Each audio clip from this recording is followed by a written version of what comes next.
ધોરણ 12 આર્ટ્સ વિષય મનોવિજ્ઞાન પ્રકરણ 6 મનોવિકૃતિઓ. વિદ્યાર્થી મિત્રો, આ પ્રકરણની અંદર જે માનસિક રોગો છે કે જે માનસિક રોગો થવા પાછળ મનોવિકૃતિઓ હોય છે, ને મનોવિકૃતિઓ જ્યારે લાંબો સમય સુધી વ્યક્તિની અંદર રહેતી હોય છે ત્યારે એક માનસિક રોગની અંદર પરિણમતી હોય છે.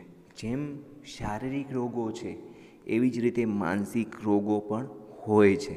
તો માનસિક રોગો કઈ રીતે થાય છે, મનોવિકૃતિ કેવા પ્રકારની હોય છે, એના ઉદ્ભવ કઈ રીતે થતો હોય છે, એ પાછળના એના કારણો કેવા હોય છે, સાથે સાથે એ મનોવિકૃતિઓ છે તેનો ઉપચાર આપણે કઈ રીતે કરી શકાય, એનું નિદાન કઈ રીતે થઈ શકે, એ દરેક બાબતોની ચર્ચા, એનો અભ્યાસ છે એ આપણે આ પ્રકરણમાં કરવાનો છે.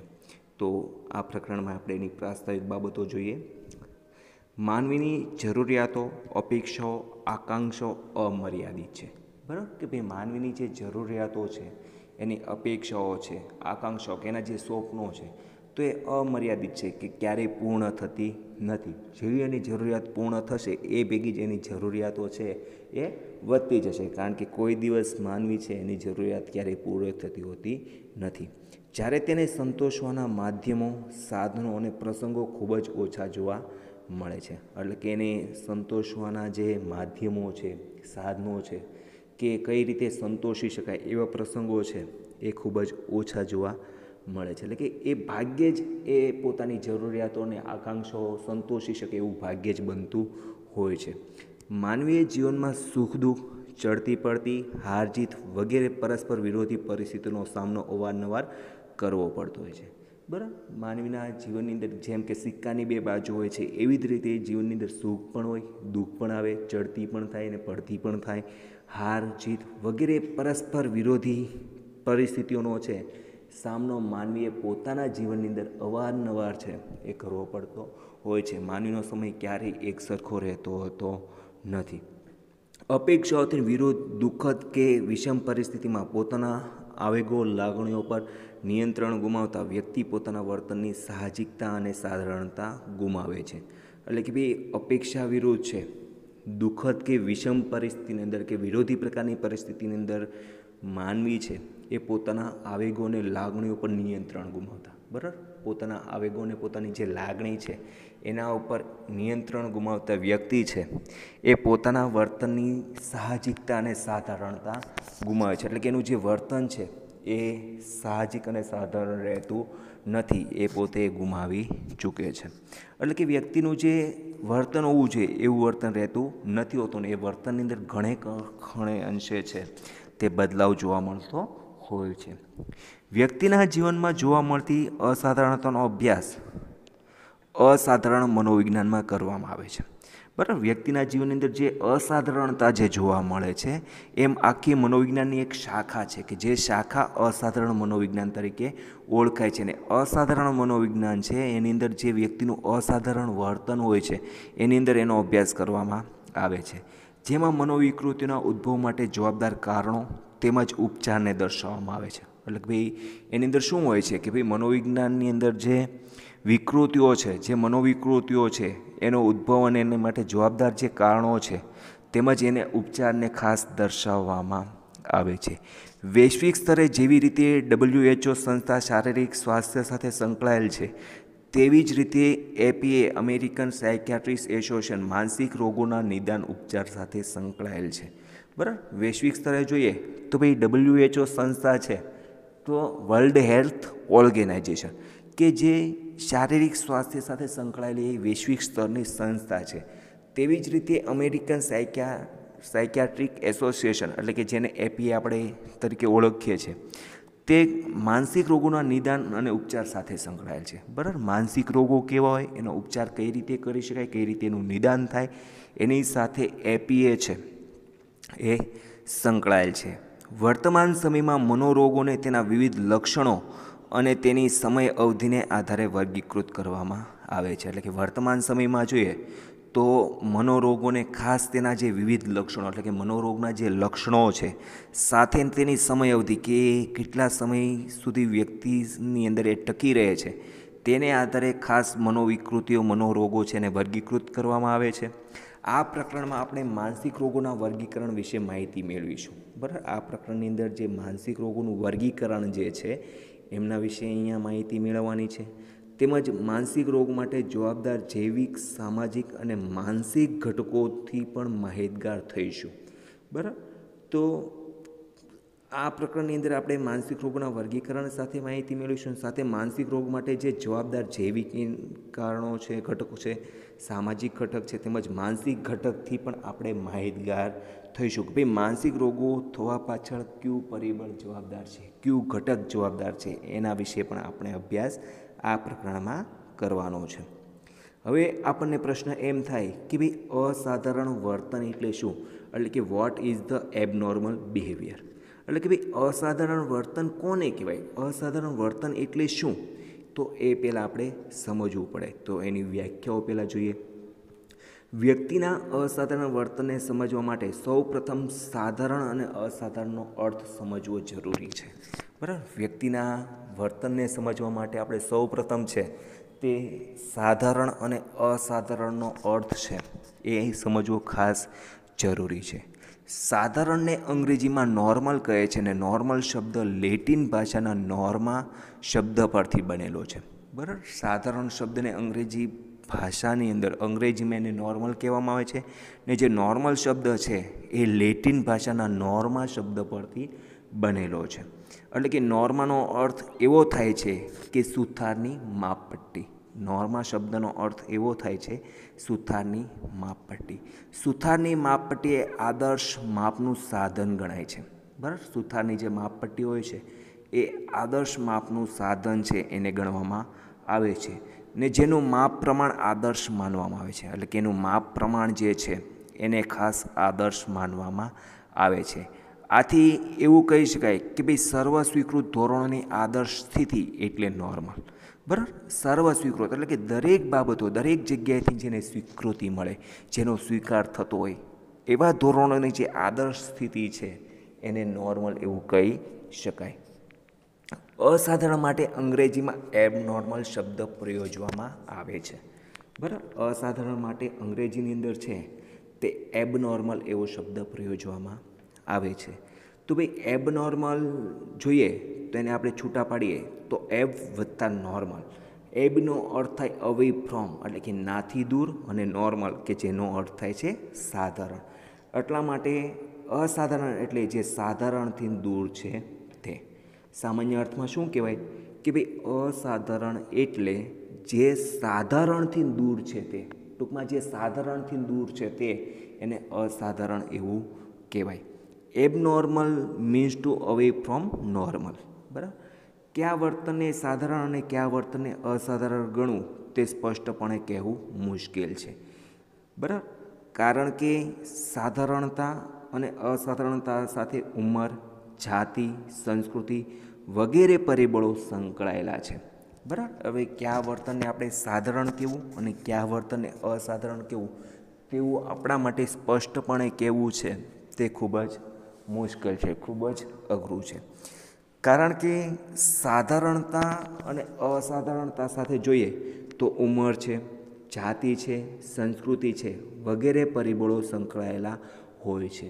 બરાબર, આ દરેક પરિબળો એની સાથે કંઈક ને કંઈક અંશે ભાગ છે એ ભજવતા હોય છે.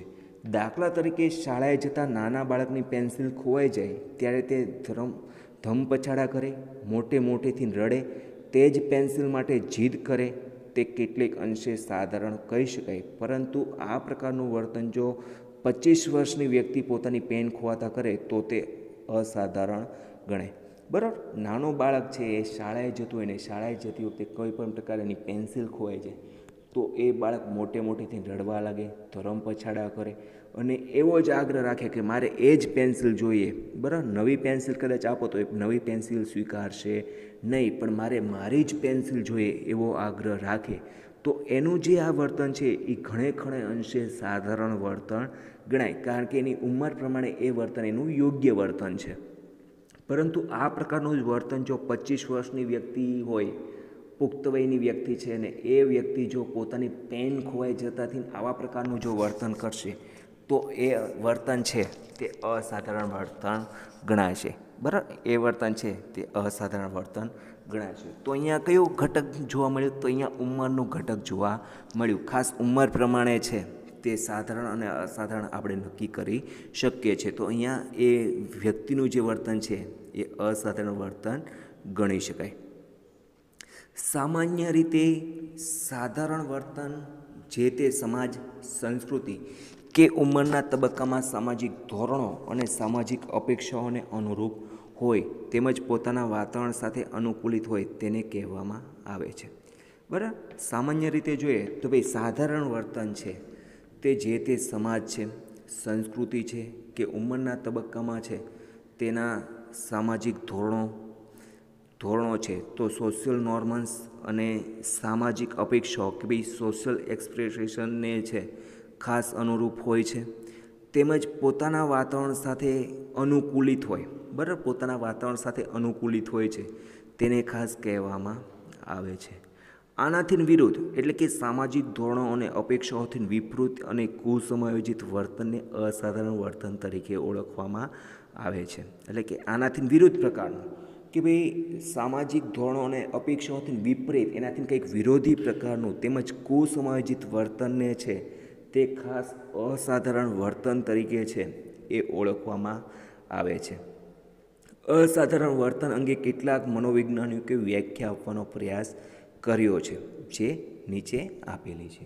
બરાબર, અસાધારણ વર્તન અંગે ઘણા ખરા મનોવૈજ્ઞાનિકે છે તે પોતાની પરિભાષાની અંદર વ્યાખ્યા આપવાનો પ્રયાસ કર્યો છે. તો એમની વ્યાખ્યા વિશે આપણે અભ્યાસ કરીએ. તો પહેલી વ્યાખ્યા છે, અસાધારણ વર્તન એટલે સામાન્ય, પર્યાપ્ત અને નમૂના સ્વરૂપથી એટલી હદે ભિન્ન વર્તન કે જેને સામાન્ય વર્તનના પ્રતિનિધિ તરીકે દર્શાવી શકાય નહીં. તો આ વ્યાખ્યા વોરેને આપેલી છે. તો એ શું કહે છે કે ભાઈ અસાધારણ વર્તન એટલે, બરાબર, અસાધારણ વર્તન કેવું હોય? તો એના વિશે એ કહે છે કે સામાન્ય, પર્યાપ્ત કે નમૂના સ્વરૂપથી, બરાબર, ફક્ત નમૂના સ્વરૂપથી એટલી હદે ભિન્ન, એટલે કે એનાથી પણ એટલું બધું અલગ પ્રકારનું વર્તન કે જેને સામાન્ય વર્તનના પ્રતિનિધિ, બરાબર, સામાન્ય વર્તનનું પ્રતિનિધિ જેને આપણે સેમ્પલ, નમૂનો કહીએ એ તરીકે પણ દર્શાવી શકતા નથી. બરાબર, વ્યક્તિનું જે અસાધારણ વર્તન એવું હોય છે કે સામાન્ય વર્તનનો નમૂના તરીકે પણ એનો નાનો અમથો નમૂનો લેવો હોય તો પણ આપણે એનો પ્રતિનિધિ તરીકે ક્યારેય દર્શાવી શકીએ નહીં. એવા પ્રકારનું વર્તન જે હોય છે એને અસાધારણ વર્તન તરીકે છે એ વોરેન જણાવે છે. ત્યારબાદની બીજી વ્યાખ્યા છે તો કે ભાઈ અસાધારણ વર્તન ખામીભર્યું, અણધાર્યું, અતાર્કિક, બંધ બેસતું ન થાય તેવું વિધ્વંસક અને હાનિકારક હોય છે. આવું વર્તન પ્રગટ કરનારી વ્યક્તિઓ પોતે કેટલીક મુશ્કેલી અનુભવતી હોય છે અને બીજાને મુશ્કેલીમાં મૂકતી હોય છે.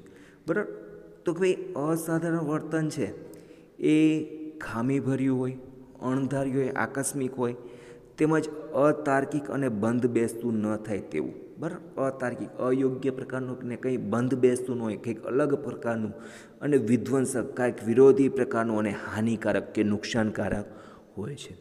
આવું વર્તન પ્રગટ કરનારી વ્યક્તિઓ પોતે મુશ્કેલી અનુભવતી હોય છે અને બીજાને મુશ્કેલીમાં મૂકતી હોય છે. બરાબર, આવું વર્તન પ્રગટ કરનારી વ્યક્તિઓ છે એ પોતે તો મુશ્કેલી અનુભવે છે, સાથે સાથે બીજાને પણ મુશ્કેલી અંદર છે એ મૂકતી હોય છે. તો આ વ્યાખ્યા જેમ્સ બેજે આપેલી છે. ત્યારબાદની વ્યાખ્યા છે, નૈતિક મૂલ્યોનું ધોરણ નીચું હોય તેવું વર્તન અસાધારણ છે.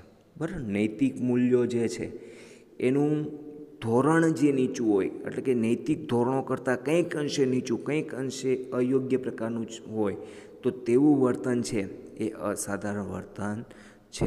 તો આ વ્યાખ્યા જેસી કોલમેન દ્વારા આપેલી છે. ઉપરોક્ત વ્યાખ્યાઓને આધારે સર્વસામાન્ય વ્યાખ્યા આ રીતે આપી શકાય. આ ઉપરોક્ત જે 3 વ્યાખ્યાઓ છે એને આધારે અહીંયા એક સર્વસામાન્ય વ્યાખ્યા આપવામાં આવી છે. તો સર્વસામાન્ય વ્યાખ્યા જોઈએ. સમાજે નક્કી કરેલા ધારાધોરણોથી કંઈક અંશે જુદું પડતું. બરાબર, સમાજે નક્કી કરેલા જે ધારાધોરણો છે એનાથી કંઈક અંશે જુદું પડતું, અસ્વીકાર્ય અને વ્યક્તિને અથવા અન્ય લોકોને સામાજિક વ્યવહારમાં તથા સમાયોજનમાં પણ મુશ્કેલી ઊભું કરતું વર્તન એટલે અસાધારણ વર્તન.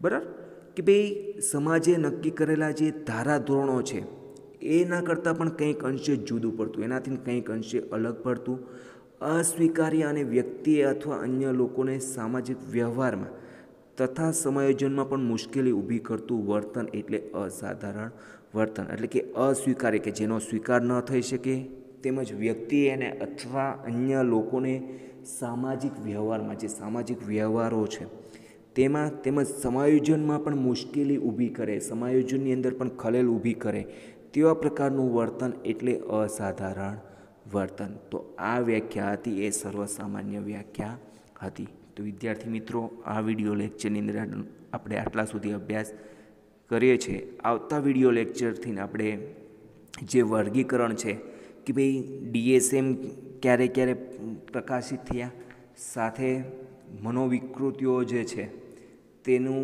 વર્ગીકરણ છે, તેમજ DSMના વર્ગીકરણો છે, એમના વિશે આપણે આગળના વિડીયો લેક્ચરની અંદર અભ્યાસ કરીશું. Thank you.